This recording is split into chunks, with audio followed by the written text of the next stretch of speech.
It's that time of year where you gather under the blanket, grab your favourite hot drink and any leftover Christmas dinner, if you can handle it. For today, we are counting down the top 5 Doctor Who Christmas specials. From killer Christmas trees to TARDIS-driven sleighs, we are going to find out who is the top Christmas Doctor Who cracker. The Husbands of River's song treats us to several guest stars, including comedians Greg Davis as one of River's song's husbands, Hydroflax, and Matt Lucas, who plays future companion Nardole. So one of the best things about the episode, along with River's main story with the Doctor, is that for a brief moment, the audience and the Doctor are on the same page, because we have no idea where we are with River, what's happened between River's timeline. And then as the story evolves, we soon begin to realise that this is the date. And it's the final date that the Doctor and River will go on before she is then called to the library. And it's an extremely humbling experience because at this point, River can't rely on her diary to tell her spoilers. And yet we know, unlike River, what's happening, what is going to come up.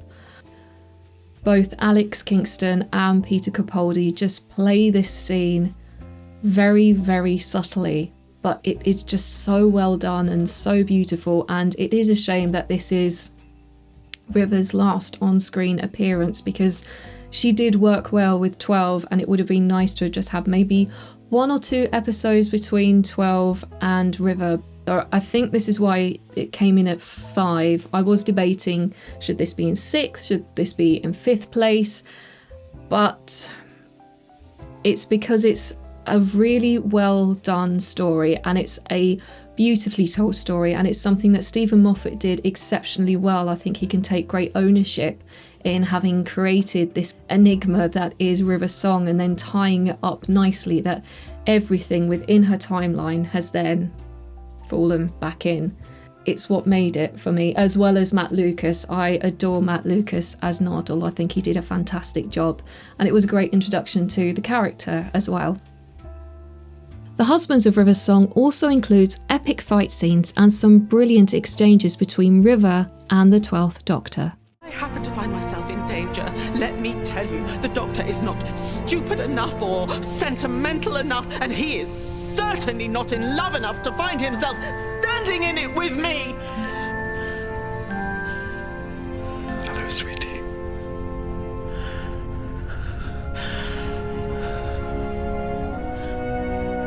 You are so doing those roots. In at number 4, we visit the South Pole, where 2 Doctors are on a journey of self-discovery, what it means to be the Doctor. Twice Upon a Time marks the final adventure for the 12th Doctor, and out of everything on our countdown, this is probably the least Christmassy themed episode on here. Moffat's run of Christmas specials always embraced certain Christmassy trends, themes or stories. Last Christmas, for example, featured Santa Claus with references to some of the biggest family blockbusters that are traditionally shown during the Christmas period, like Alien and Indiana Jones. In Twice Upon a Time, however, Christmas is only mentioned 45 minutes into the episode, when the German soldiers begin to sing Silent Night over the trenches, reenacting that fateful Christmas in 1914, when, just for one day, the guns fell silent and everybody lived. It also features a fan favourite theme of including 2 Doctors having to work with each other and compromise on how best to do things, with David Bradley reprising his role as the first Doctor, in which he absolutely shines in. So even though this is a final bow to the Stephen Moffat era, this is also the introduction to the 13th Doctor, and with this, it includes some of the most beautiful and creative editing and directing of any Doctor Who episode. So in amongst all this chaos of the 12th Doctor saying goodbye, we get this fabulous POV shot of the 13th Doctor taking her first look around the exploding TARDIS, and then she sees her own reflection. And in amongst that, you have this gorgeous slow motion of the 12th Doctor's ring falling onto the floor. And then all of a sudden, the Doctor is thrown out of the TARDIS, and you just watch her falling through the sky and her gazing up at the exploding TARDIS. And that's it. We're going straight into it. And it's definitely one of my favourite regeneration moments. I think they did that brilliantly. It's definitely a Chibnall style of editing and directing, which, although I loved, I think it may have been a bit too advanced for the show, but that would be another video essay for another time. I do wish that they could have replicated something similar for Matt Smith's regeneration, because his is the least favourite of mine. But that will be discussed in next year's Ultimate Christmas Doctor Who countdown, which has been 2 years in the making and 2 years on the back burner. So we will definitely be revisiting or visiting that countdown. I promise, hopefully. We now move on to a new face and a new era for Who, the Church on Ruby Road. The Church on Ruby Road followed hot on the heels of The Giggle. It also marks the first Christmas special since 2017's Twice Upon a Time. The Church on Ruby Road felt like it had a lot of stakes at play, and even though we'd already spent 15 minutes with the 15th Doctor, it was still nerve-wracking. Just like Matt Smith in the 11th Hour, Ncuti Gatwa just owned the role as the 15th Doctor, and it felt like he'd always been there. I think the scene that really cemented it for me was when he speaks to the police officer, and it just felt like the Doctor. This is the Doctor. And I had nothing to worry about because he is standing right there. He is everything that the Doctor is, just has that charm about him that the Doctor possesses, and it was just, yes. So you also had the gothic introduction of Ruby being introduced into the series at Christmas, with the church in the background and all the gorgeous lights, and then the Carol of the Bells. It all just melded into one, and despite the execution not quite living up to standards, it was still a brilliant and creative way of introducing a companion. Plus, you had the introduction to Mrs. Flood, which we're still waiting for an answer for, on who she is and where she comes from and how she is linked to the Doctor. Hopefully that will be answered in Series 2, but we will find out tomorrow if it gets referenced at all during the Christmas special. Okay, so now we are in our top 2 episodes, and let's find out who just missed the number 1 spot. It is another introductory episode, and it marks the start of David Tennant's run as the 10th Doctor. It is the 2005 Christmas special, The Christmas Invasion. Carrying on from the events aboard Satellite 5, Rose arrives home with a strange man inside the TARDIS, a freshly regenerated Doctor with no idea who he is and a planet about to become under threat.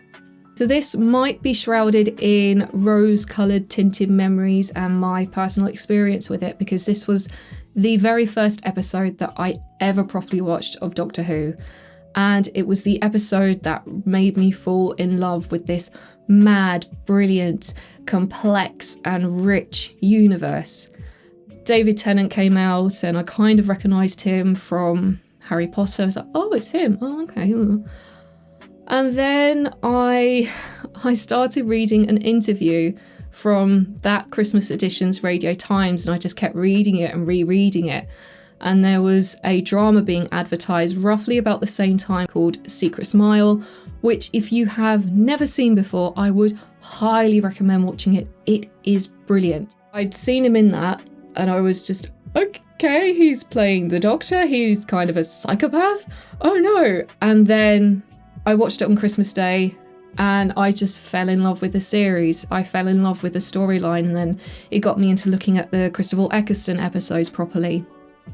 And from there, just this whole universe exploded for me and introduced me to Doctor Who, and ever since then, I've been a massive Doctor Who fan. other than nostalgia, what else makes this episode so special and so unique? It added a third dimension to character Harriet Jones, who we had previously met when the Slovene invaded London. Since then, she has now been voted as Britain's Prime Minister, which even the Sycorax are aware of. There was also the introduction to the killer Christmas trees and Father Christmases. Plus, Billie Piper was excellent in portraying Rose's frustration and bereavement of the Ninth Doctor. Okay, so now we move into our number one spot. Drum roll, please. For Christmas Eve night, we now crown The End of Time Part 1 as the ultimate Doctor Who Christmas special. The End of Time marks the final outing for the 10th Doctor, Wilfred, Donna and Russell T Davies, with an appearance from John Sims the Master to help ramp up the Doctor Who energy. Okay, so this might be another one that is again shrouded in rose-coloured glasses and memories, but this was just such an action-packed opener for David Tennant's last time playing the 10th Doctor, not the Doctor, but just the 10th Doctor. It was a very strange emotion watching it because prior to The Waters of Mars, I was just, no, I don't want him to go, I don't want him to go. Then following the Time Lord Victoria's speech, it was, yeah, you gotta go, you are just, no, not having that at all. And then when it came back to the end of time, it was, oh no, don't go. But it helped to build it up for me, it helped to build in great suspense, and then you just also had these wonderful scenes between Wilf and the 10th Doctor, played beautifully by the late great Bernard Cribbins. And the best scene, or indeed one of the many best scenes throughout the two-parter, is in the cafe where they're just observing Donna and they're just talking about her. It works so well because they role reverse a lot. So the Doctor becomes a father figure to Wilf, and then Wilf becomes a father figure to the Doctor. And you just have all these emotions playing into this very short but sweet scene. And I don't think anyone can truly disagree with how touching those moments were between the Doctor and Wilf.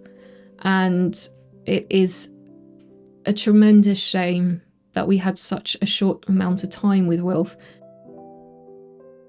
Timothy Dalton as Rassilon was just the icing on the cake for this special.